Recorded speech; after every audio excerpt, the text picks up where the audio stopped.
France is located in Western Europe between Germany and the Iberian Peninsula. Before the turn of the first millennium, most of the region was inhabited by both nomadic and tribal cults. For those that have seen my other videos, you'll begin to notice this as a reoccurring theme with early European history. The cults were on some land, the Romans came and took the land, and then poof, history begins. The cults were divided into two main groups, the Gauls in the south and the Belgae in the north, but the area was actually quite ethnically diverse. There were Greek colonies in the French Riviera, and even a non-Indo-European people called the Aquitani, whose language and people is related to the modern-day Basque region. Gaul was captured for the Roman Empire in 58 BC by Julius Caesar, who brought the language of the empire, Vulgar Latin, which is the ancestor of modern French. One of the conquered tribes was called the Parisii, who founded a city on an island in the River Seine in 250 BC. Because of its strategic location and easy defensibility, it became an important Celtic city and eventually the capital of France, called Paris. Early France shares much of its history with Germany, so if you haven't seen my other video on the topic, you can catch up by clicking here. But for our purposes, we'll pick up right after Charlemagne's Frankish Empire was split into three kingdoms.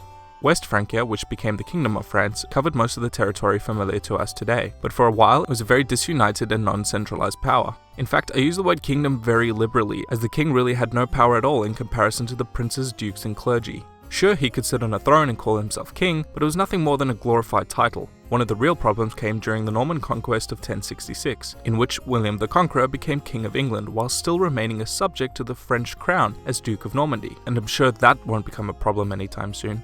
Hugh of Capet seized power when he was elected in 987, establishing the Capetian dynasty. However, again, the title of king meant very little. The French during this period answered the call to crusade with fervor, and the Catholic Church grew in significant importance, with the clergy holding much power and influence in the region. With each passing decade, the Kingdom of France lost more and more land to the Anglo-Norman kings, to a point where all-out war was fought between Philip II and Richard the Lionheart. But with Richard's death in 1199, Philip managed to conquer much of his holdings in France. Tensions came to a boiling point after the death of Charles IV, since his only legal successor would have been the English Edward III, and a war was erupted in the disputed lands lasting more than a century, thereafter known as the 100 Years' War. During the war, the countryside was ravaged by the Black Death, and when all signs were pointing to an English victory, a pious peasant girl named Joan of Arc lifted the English siege and helped repel the English from French soil. In 1477, France won the western half of Burgundy in a war with the Habsburgs, and in 1532 incorporated the Duchy of Brittany, greatly expanding her territory. France became a European superpower in the next few centuries, notably fighting a war with their neighbours for land, fighting another war with their neighbours for religion, starting a sizable colonial empire in the New World, fought another war with their neighbours for land, and became involved in the American Revolution. Debts from the wars began to mount, and the French peasants became increasingly dissatisfied with the monarchy, who by this point had gained unchecked power.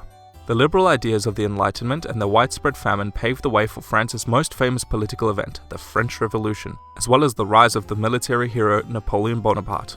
With the establishment of a French parliament and the storming of the Bastille, the revolution saw the execution of Louis XVI and widespread chaos in France. I will eventually cover the revolution in more detail, but the main point to take away was the success of a mostly chaotic French Republic against the First Coalition, largely due to a talented general named Napoleon Bonaparte. He then seized power from the divided French Republic in the War of the Second Coalition and began to win many wars in many successive coalitions against France. Even after Napoleon's defeat at Waterloo, he left a permanent mark on France and Europe, and ensured that French liberalism would spread throughout the world, even though that may not have been his intention.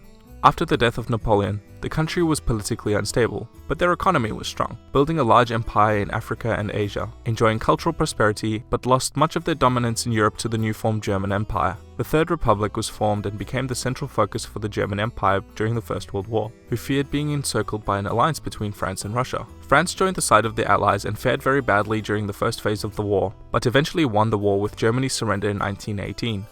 The war reparations at the Treaty of Versailles granted France the territories they had lost during the Franco-Prussian War in the previous century, but the treaty also made them unfortunate targets of Hitler's Nazi regime just 20 years later. The French lost World War II very early on and were occupied by the Germans for the majority of the war, and much of their land was a theatre of battle between the Allied and Axis powers. After the defeat of the Axis powers, France rebuilt and sided with the capitalist West during the Cold War, and during this time lost their colonial empire. However, the modern-day French Republic is one of the founders of the European Union and the most visited country in the world with a huge tourism sector. Thank you so much for watching, guys. If you enjoyed the video, please like and subscribe. I'll be putting out new videos like this as often as I can.